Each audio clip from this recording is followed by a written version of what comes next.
오늘은 일과 영성이라는 제목으로 말씀을 나누고자 합니다. 여기서 먼저 전제를 한 가지 깔고 가야 될 거 있을 것 같아요.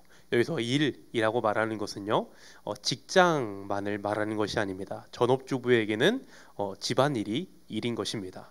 여기서 말하는 일이라는 범주는 단순하게 월급이 나오는 직장에 나가서 하는 일만을 말하는 것이 아니라 포괄적인 개념, 내가 하는 집안일 혹은 봉사, 그 다양한 모든 일들을 말한다는 것을 전제로 기억하시면 좋을 것 같습니다.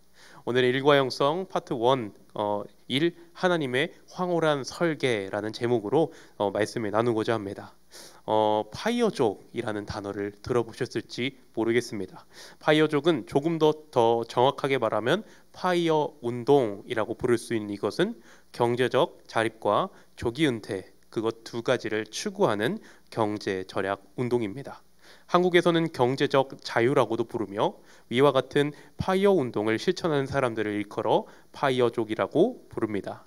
자유라고 해서 경제적 제약 없이 하고 싶은 것을 다 하고 사고 싶은 것을 다 사는 부자를 떠올리기 쉽지만, 대체적으로 적극적인 저축과 투자로 연 지출보다 25배에서 30배 더 많은 돈을 모아 근로소득 없이도 생활에 무리가 없는 경제적 기반을 갖추고 은퇴해 적성에도 맞지 않고 안 맞고 흥미롭지도 않아 괴로운 노동으로부터 해방이 이 파이어 운동의 주된 목적입니다.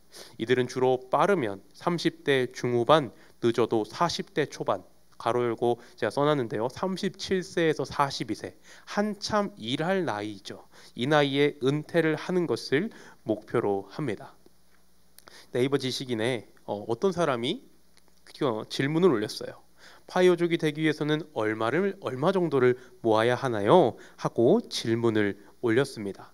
여기서 답변으로 채택된 것이 좀 정리하자면, 파이어족은 연 소비 금액의 25배에서 30배 정도를 모아야 합니다. 만약에 약 한 달에 200만 원을 혼자서 소비한다고 한다면 연 2,400만 원, 여기서 25배에서 30배, 약 6억에서 7억 2천만 원 정도를 현금으로 가지고 있어야 한다고 합니다. 조금 더 조사해보니 요즘에는 물가가 올라서 6억에서 7억이 아니라 최소 10억이라는 금액이 현금으로 있어야 파이어족으로 은퇴할 수 있다고 합니다. 이 정도 되는 돈이 젊은 20대, 30대 혹은 이제 40대 초반이 되더라도 모을 수가 있는 금액이라고 상상되어지지 않는 금액입니다. 10억을 모으기 위해서 포기해야 하는 것들이 너무나도 많은데, 그래서 이들은 연애, 결혼, 출산과 같은 것들은 당연하고요. 심지어는 개인의 취미 생활도 극도로 제한하고 친구 관계까지도 어느 정도는 포기하면서 살아가는 것이 다반사라고 합니다. 하지만 그렇게까지 근검 절약의 최선을 다하여서 그 많은 것들을 포기하여서라도 노동, 일에서 해방이라는 목적을 이루기 위해서 절약하고 저축하고 투자한다고 합니다.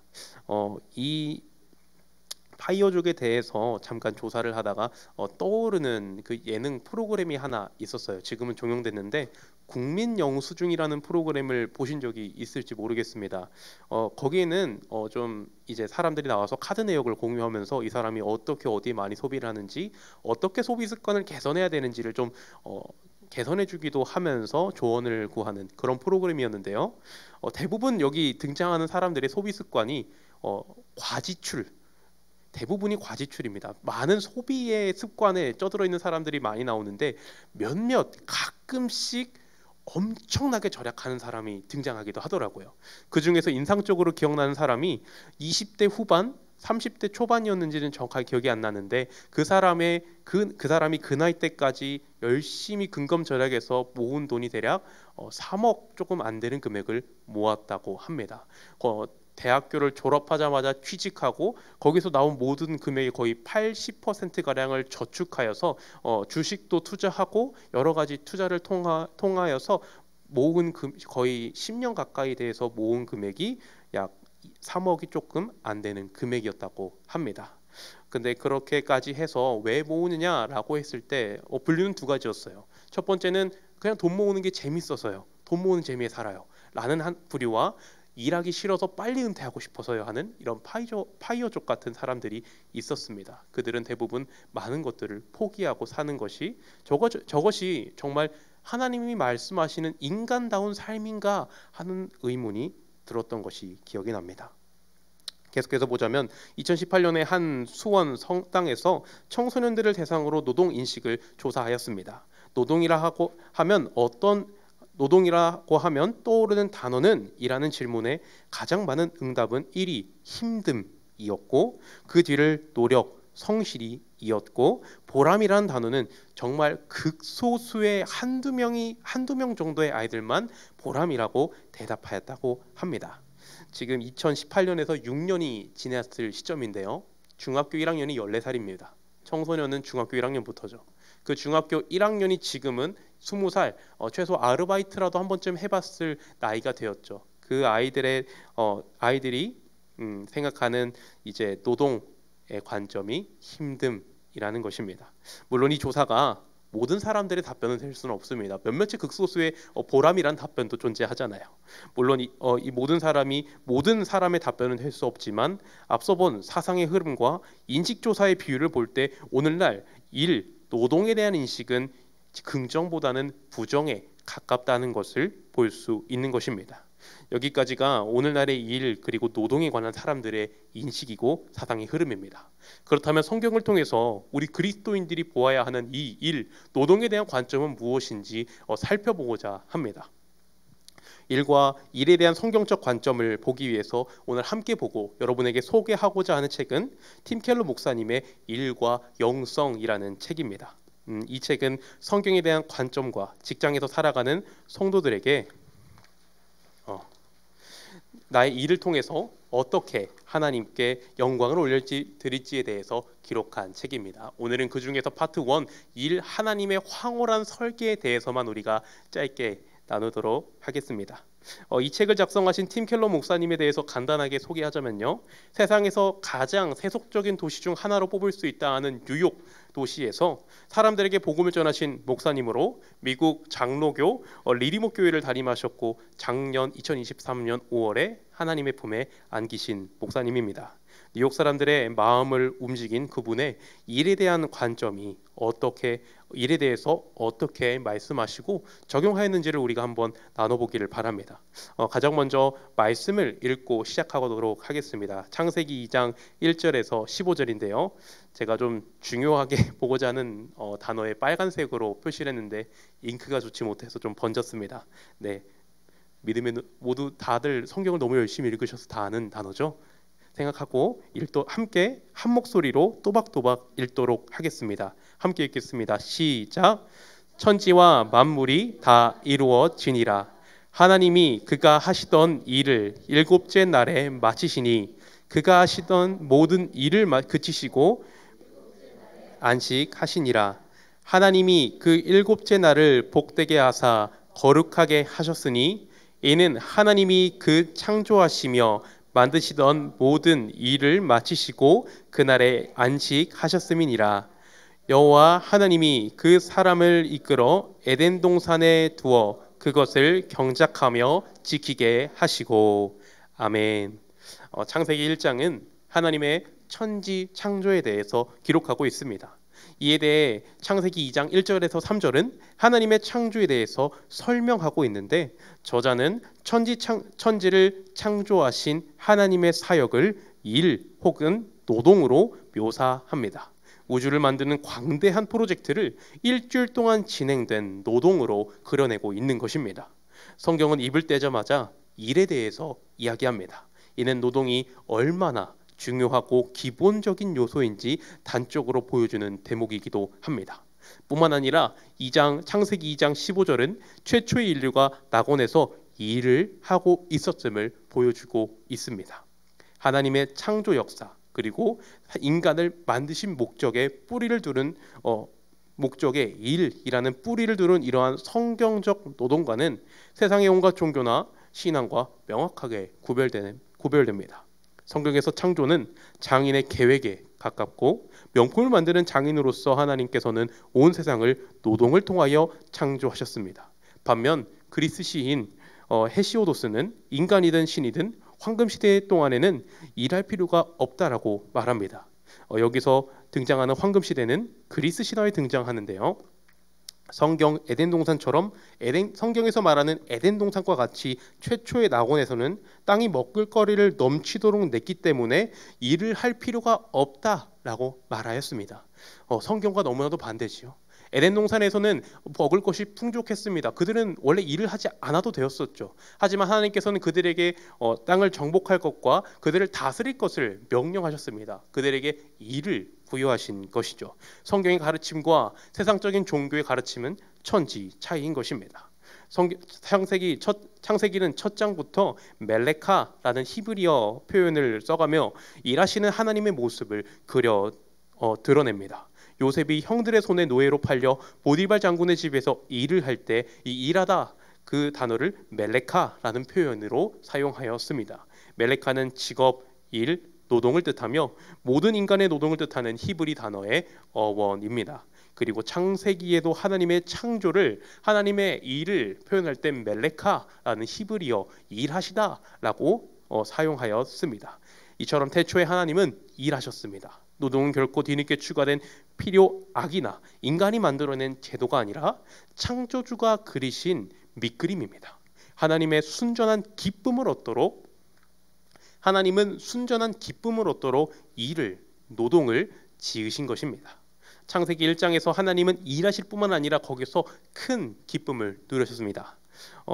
오타가 하나 있는데요. 31절입니다. 창세기 1장 31절은 이르기를 하나님이 지으신 그 모든 것을 보시니 보기에 심히 좋았더라. 저녁이 되고 아침이 되니 이는 여섯째 날이니라 라고 기록하고 있습니다.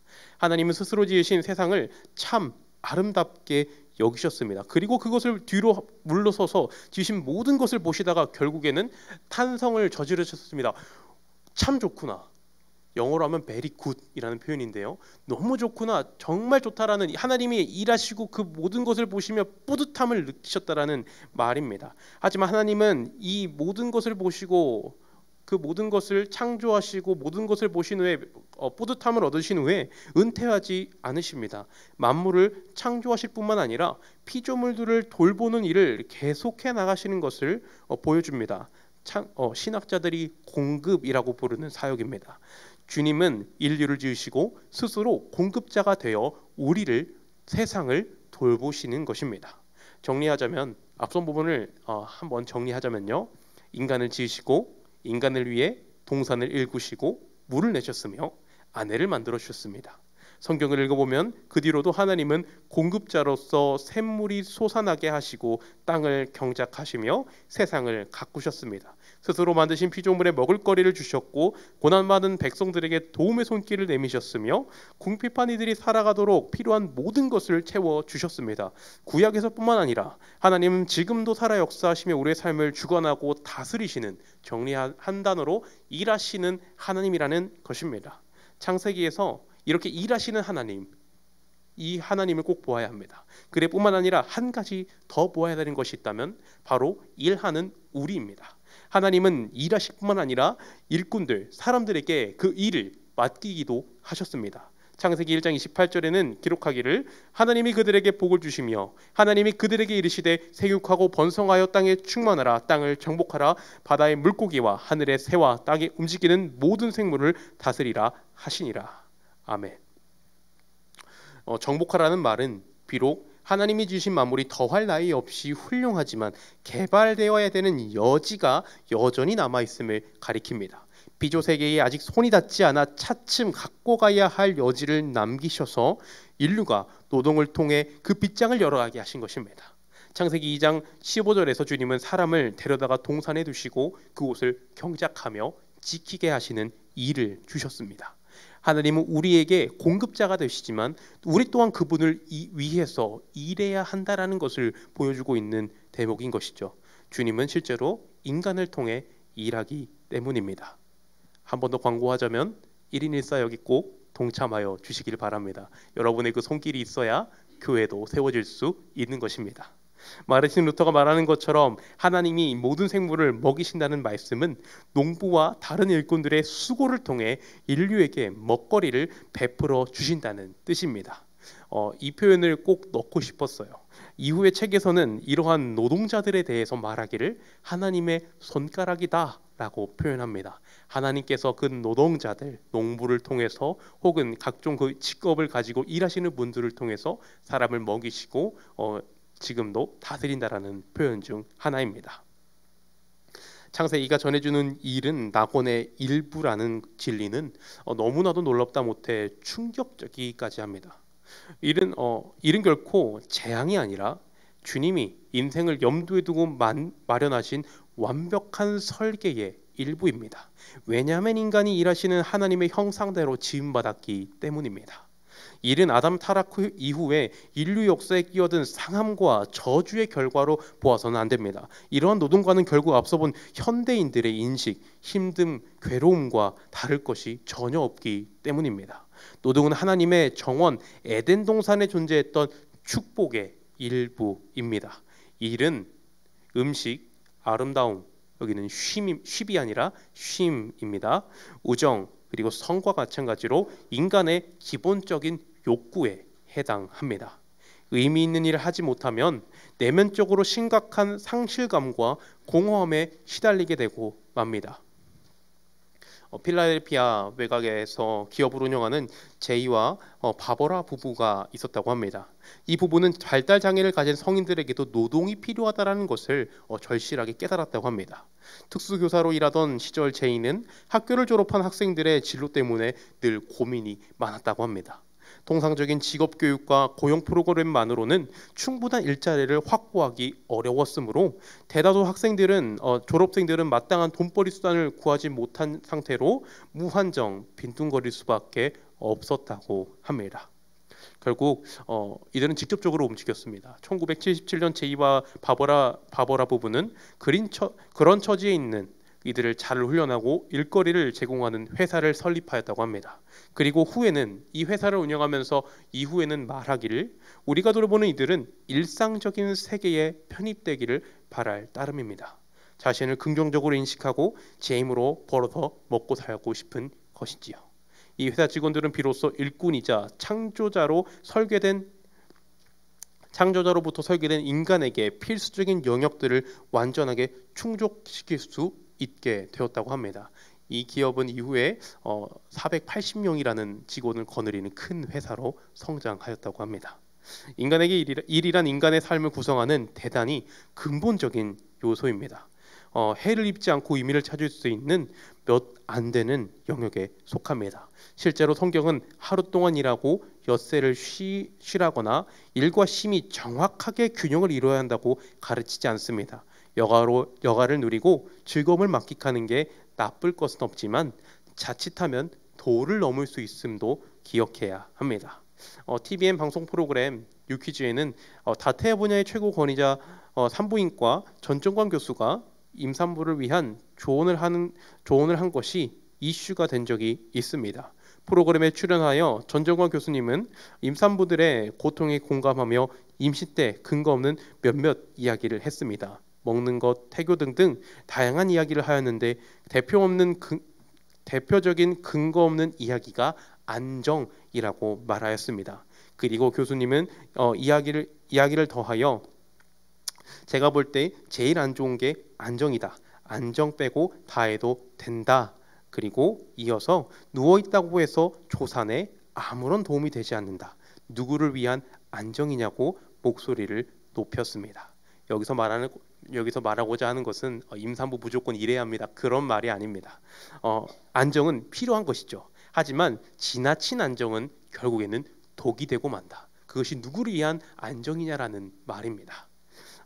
요양원이나 병원에 있는 사람들에게 요즘 어떠세요? 하고 물어보면 무슨 일이든 해서 다른 사람에게 유익을 주어야 할 텐데 그렇지 못하는 게 가장 유감스럽다는 대답이 돌아오기 십상입니다. 잠시 저희 아내 이야기를 하자면요. 여기 대부분 저희 딸 라일이를 보셨을 겁니다. 이제 태어난 지 6개월이 돼요. 이제 작년 10월에 갓 임신을 해서 이제 아내가 그동안 하던 일들을 좀 다 내려놓게 되었습니다. 작년까지 어떤 교회에서 전도사로서 말을 안 하려고 하는데 다 말해버렸네요. 아무튼 그쪽 교회에서 전도사로서 열심히 2년간 섬겼습니다. 그리고 그렇게 섬기는 와중에서도 이제 상담 대학원에 다니면서 이제 상담사로서의 길도 걷고 싶어서 열심히 공부도 했습니다. 그렇게 열심히 공부하고 이제 사역도 감당하고 있었는데 그때 마침 이제 10월 경에 딸이 이제 자녀가 이제 들어서게 되었어요. 그래서 처음에는 이제 이 프로그램을 보기 전입니다. 그래서 이제 이제 임신을 했으니 안정을 취해야겠다. 지금까지 일이 너무나도 벅찼다. 지금은 내가 쉬어야 되는 시기일 것 같다라고 해서 2학기 이제 대학원을 다니고 있는데 잠시 공부를 내려놓고 휴학을 하게 되었어요. 뭐 공부는 할 수 있잖아요라고 생각하실 수 있는데 거리가 너무 멀었어요. 이게 방배동까지 갔어야 했거든요. 편도로 2시간 정도 전철로 걸립니다. 그러다 보니까 이제 임신한 상태로 이제 입덧도 조금 심해질 시기여서 어쩔 수 없이 휴학을 하게 되었고 이제 하던 사역도 내려놓게 되었습니다. 그렇게 쉼을 갖게 되었어요. 한 11월, 12월부터요. 처음에는 너무나도 좋아하더라고요. 이렇게 얼마 만에 나만의 시간을 갖는 거야 하면서 너무나도 좋아하면서 뭐 그림도 그리고 책도 읽고 뭐 성경도 읽고 또 이제 성경 통독도 좀 하기 시작하더라고. 태교에 좋으라고 여러 가지 이렇게 활동을 하다가 한 달 조금 안 지났어요. 내 삶의 의미가 무엇인지 모르겠다고 말을 하더라고요. 안정 취한 것 여태껏 너무나도 바삐 살아와서 나 자신을 돌보지 못해서 이젠 돌보기 시작했는데 도리어 이제 모든 것을 스탑하고 보니까 내 삶의 의미가 무엇이지? 라고 말하더라고요. 조금 공허함과 뭐 심심함도 조금 있었을 것 같아요. 공허함, 내 삶의 의미가 무엇인가를 다시금 고민해보고 조금 물론 산모의 우울증일 수도 있지만 그런 것에 조금 빠지게 되었다고 합니다. 이는 인간을 일하도록 설계된 터라 사람은 인간은 일을 잃으면 불안에 빠지고 길을 잃게 되기 때문입니다. 이러한 인간은 일하도록 설계된 터라 일을 잃으면 불안해집니다. 이러한 자각은 생존하기 일한다는 통념에 더 깊고 넓은 의미를 부여하게 됩니다. 성경에 따르면 생존을 위해서는 일에서 버는 돈만 필요한 게 아닙니다. 하루하루 연명할 뿐만 아니라 온전한 인생을 살려면 일 자체가 필수적인 것입니다. 도로시 세이어즈는 일에 대해서 말하기를 일을 보는 기독교적 관점은 무엇인가? 무엇보다 살기 위해서 일해야 한다는 게 아니라 일하기 위해 살아야 한다는 것이다. 일하는 이의 능력을 최대로 표현하는 게 곧 자신을 하나님께 드리는 수단이며 반드시 그리 되어야 한다라고 말하였습니다. 이 위의 내용을 정리하자면 우리에게 주신 그 달란트를 최대한 활용하여 하나님께 영광을 돌려야 된다는 표현으로 정리할 수 있을 것입니다. 앞선 내용을 한 번 더 정리하자면 일하시는 하나님의 형상대로 지어진 인간에게 일은 단순한 생존 수단이 아니라는 것입니다. 일은 사람을 사람답게 살아가게 하는 중요한 요소 중 하나이며 하나님의 형상대로 살아가는 모습 중에 하나입니다.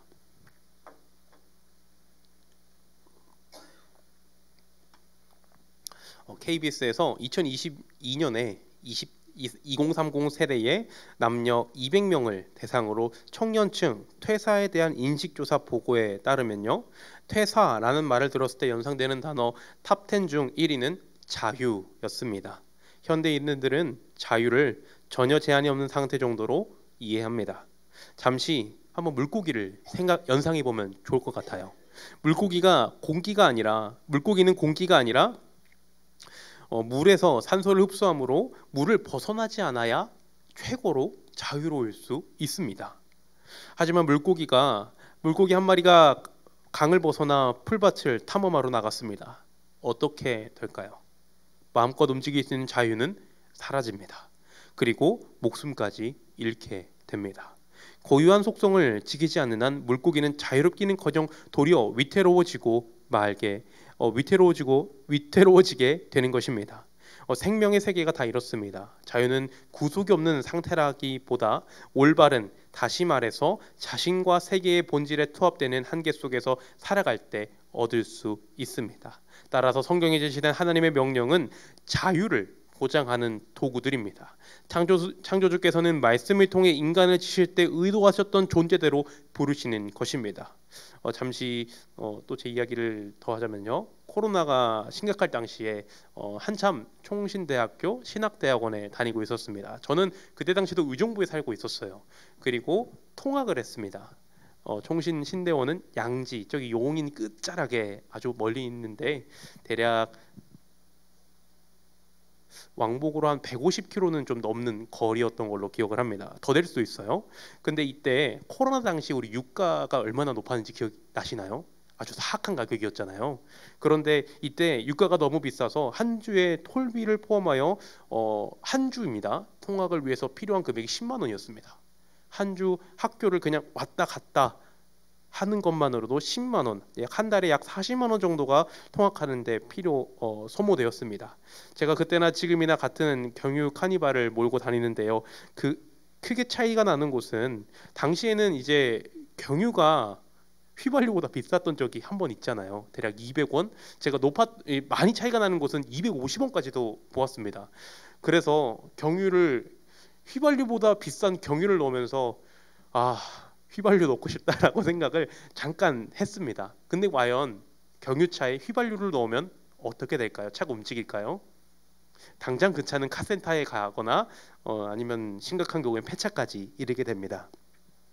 만약에 휘발유차에 휘발유가 너무나도 비싸서 같은 기름인 경유를 넣게 된다면 차는 결코 움직이지 않습니다. 주인이 가진 매뉴얼에 따르고 그 디자인을 존중할 때 자동차는 가장 잘 움직입니다. 그와 마찬가지로 인생 또한 주인의 매뉴얼, 하나님의 말씀에 따라 살아갈 때 제대로 작동되는 법입니다. 태초에 하나님은 인간을 일하시는 존재로 지으셨으며 지금도 분명히 그 설계에 따라 살라고 부르시고 이끄십니다. 짐스러운 명령이 아니라 자유로 이끄시는 초대인 것이죠. 여기서 또 주의해야 되는 것이 있습니다. 성경은 오직 노동만이 인간의 중요한 활동이며 쉼은 필요 악으로 여기는 착각에 빠지지 않아야 합니다. 하나님은 스스로 일한 뒤에 쉬셨습니다. 하나님은 절대로 지치지 않는 분이시죠. 그 능력과 영광이 무한하신 분입니다.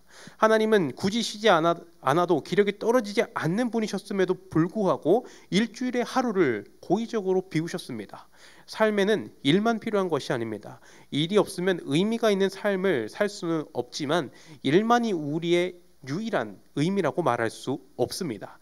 이를 삶의 목적으로 삼는다면 하나님과 대적하는 우상을 또 하나 만들어내고 마는 셈입니다. 삶의 으뜸가는 토대는 하나님과의 관계입니다. 독일의 철학자 요제프 피버는 여가 문화생활의 기반이란 유명한 논문을 작성하였습니다. 결론적으로 그는 일을 정기적으로 멈춘 뒤 예배하고 세상을 찬찬히 둘러보고 즐기는 시간을 갖지 않은 한 삶의 의미를 진정으로 체득할 수 없다고 말하였습니다. 그런데 그가 말했을 때 가장 중요하게 강조한 것이 바로 예배, 주일 성수입니다. 예배를 통해 우리는 주님과의 관계를 바로 세울 수 있고 다른 모든 요소를 값지게 여기고 중독과 왜곡에 빠지지 않도록 막아주는 예방약이 되기 때문입니다.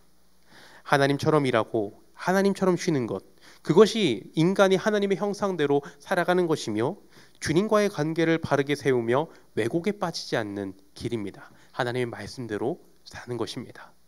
일과 영성의 내용 혹시 어떠셨나요? 여기까지가 거의 제가 말하고 싶은 주된 내용의 끝입니다. 여기 적은 대로 너무 뻔한 내용이지 너무 뻔한 내용일지 모르겠습니다. 일이 중요한 것 당연한 얘기고 주의 성수도 당연한 얘기고 그게 인생의 전부가 아니라는 것 또한 지당한 말씀 아닌가요? 하는 질문이 나올 수 있습니다.